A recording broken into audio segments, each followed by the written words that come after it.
Return to Raw, Chapter 3. Right, lecture time, says Mum, as we turn into Grandad's driveway. Do your teeth at least once a day, eat fruit or vegetables twice a day, and Rose, don't live on your phone. Overgrown bushes and trees scrape the sides of the car. As usual, Rose's phone is in her hand. Actually, Mum, she says, I'm going to turn it off for the holiday and have a complete digital detox. What? Mum's so shocked she almost drives into Grandad's bird bath.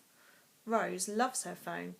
She can get through a whole day without looking at me, but she looks at her phone about 1,000 times. Rose shrugs like it's no big deal. I watched this thing on YouTube about how bad phones are for your happiness, so I thought I'd have a break.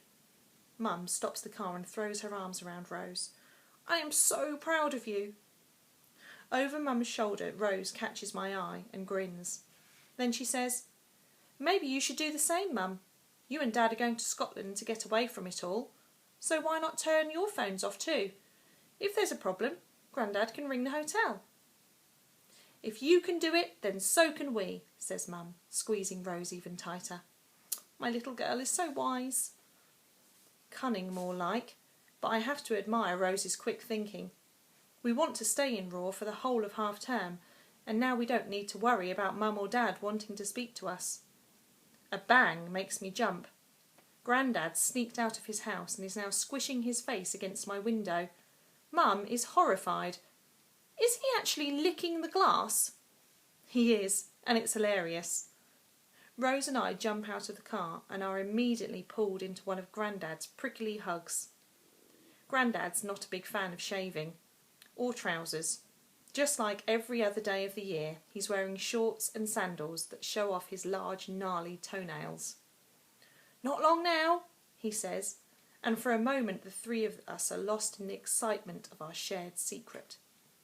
Mum beeps the car horn. Grab your bags, twins. We pull them out of the boot. They're full of clothes we won't wear and books we won't read, but we had to pack them so Mum and Dad didn't get suspicious. After Mum's done an awkward 6-point turn, she leans out of the window and fixes us with a stern look. Make sure you don't spend the week lounging around. I shake my head. We're not going to do any lounging, are we, Rose? No way. We're going to go swimming and cycling and jogging, I say. For a moment, Mum narrows her eyes suspiciously. Then she says, Fine, just don't watch too much TV. Then with a beep and a final wave, she drives away. We all let out a sigh of relief. Well, she didn't say anything about not riding dragons, says Grandad. Or hanging out with ninja wizards, I say. Or jumping off waterfalls, Rose adds.